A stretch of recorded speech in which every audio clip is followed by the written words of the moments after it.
En capítulos anteriores hemos visto las causas orgánicas de la psicosis.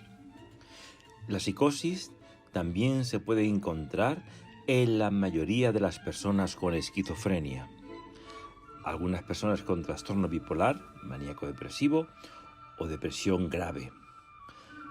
También en algunos trastornos de personalidad. Por tanto, ante los síntomas psicóticos hay que hacer un diagnóstico diferencial.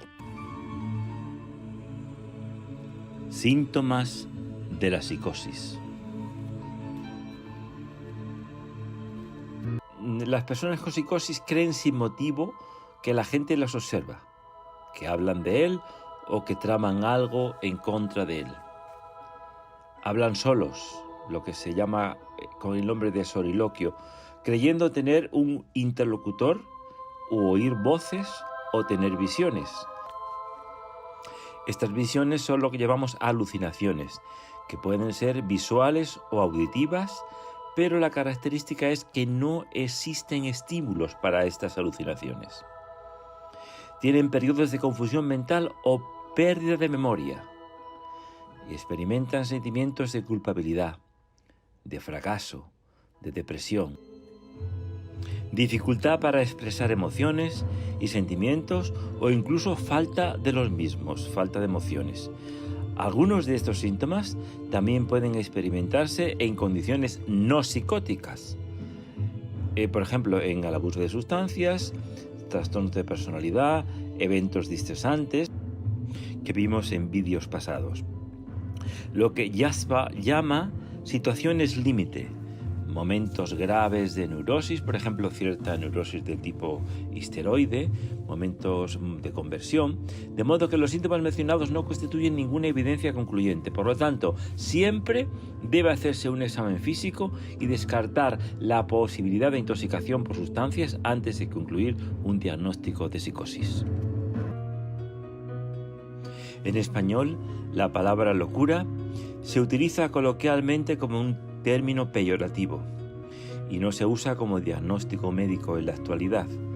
Vulgarmente se adjetiva como loco a las personas que sufren trastornos mentales, como por ejemplo psicosis, pero también se utiliza para las neurosis graves y los pacientes borderline. La esquizofrenia, que significa mente dividida, este concepto se ha construido de forma paulatina. Desde el punto de vista histórico, en la década 1850-1859, Morel estableció el término démence précoce para referirse a un estado de déficit cognitivo en la adolescencia. En 1940, Kurt Snyder enumeró los primeros criterios diagnósticos, los cuales se han integrado en clasificaciones actuales como la CIE-10, que define a estos trastornos como trastornos esquizofrénicos que se caracterizan en general por disfunciones fundamentales y características del pensamiento y de la percepción, y por los afectos embotados o inapropiados, como la claridad de conciencia y la capacidad intelectual, que están conservadas por lo general, aunque con el paso del tiempo puedan presentarse déficits cognitivos. Se considera una enfermedad incapacitante a la esquizofrenia, que se sitúa en una de las 10 primeras causas de discapacidad a nivel mundial. Entre los trastornos mentales en la actualidad ocupa el 7º lugar, según la OMS. Para pensar las posibles causas con carácter de hipótesis, debe pensarse en factores genéticos, biológicos, psicológicos y culturales. Los factores genéticos demuestran los estudios que la presencia del cuadro en una familia aumenta la probabilidad de aparición del trastorno. El aumento es más notorio en los gemelos, pero se desconoce si es la convivencia o la genética la que prima. La hipótesis gestacional dice que los niños con antecedentes de complicaciones gestacionales y perinatales tienen mayor probabilidad de contraer este cuadro. La hipótesis neurobiológica dice que un defecto estructural o funcional de algún sistema orgánico o mecanismo bioquímico en la transmisión dopaminérgica de las catecolaminas, de la serotonina, de las IMAOs, monoaminosidasa, entre otras, esta hipótesis hoy ha perdido mucho interés.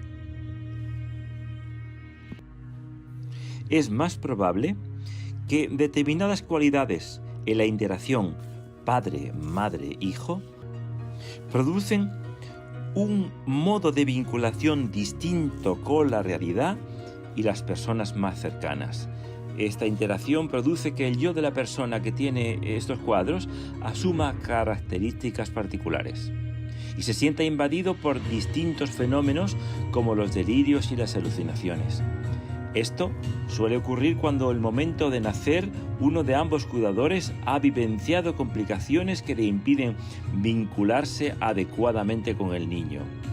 Curiosamente, en muchos casos se pudo observar que en la historia familiar de personas con estos cuadros se registraba el asesinato de alguna persona o la negación de la existencia de algún integrante.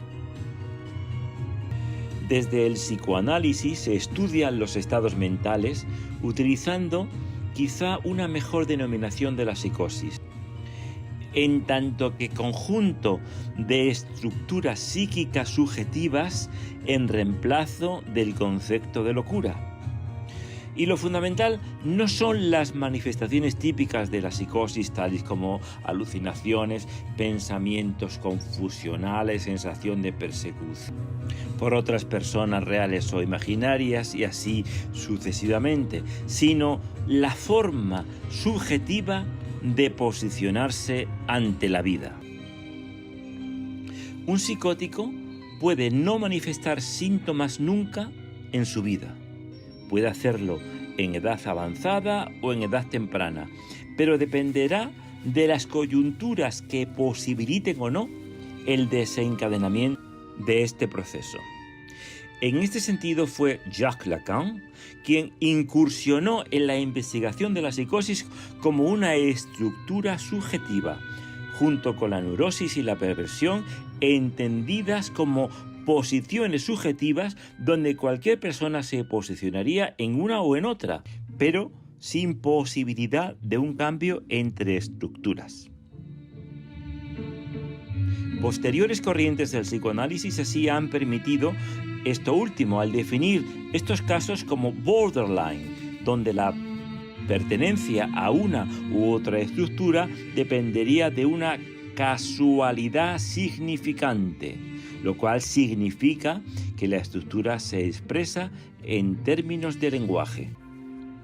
El psicoanálisis es paradigmático en tanto quita la psicosis del campo de lo patológico, de la dificultad o de la imposibilidad, replanteándola como una forma diferente de vivir.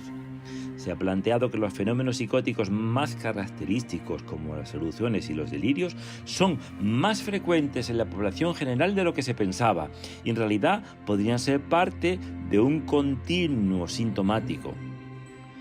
Hacia finales del siglo XX, con el auge del avance en la genética, se ha pretendido buscar una etiología biológica a la psicosis y, en efecto, las investigaciones han encontrado una mayor actividad de la dopamina y de la serotonina. Por tanto, la mayoría de los antipsicóticos disponibles tienden a inhibir la actividad de estos neurotransmisores. El psicoanálisis, en cambio, considera que la psicosis se debe a factores exógenos al afectado, factores estructurales. Lacan explica la génesis de la psicosis tras estudiar muchos casos. Es un proceso llamado forclusión.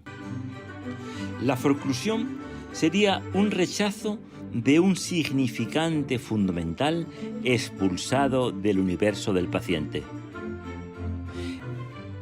El mecanismo de la forclusión sería todavía más radical que la represión y los contenidos forcluidos al regresar originarían alucinaciones, repudio o rechazo de la función del padre, que significa ausencia de la ley. La estructura psicótica se daría al no existir esta inscripción de la ley en el inconsciente que mantiene el orden en el pensar, correspondiente al principio de realidad. Dice Lacan, al ser del hombre no solo no se le puede comprender sin la locura, sino que ni siquiera sería el ser del hombre si no llevara en sí la locura como límite de su libertad.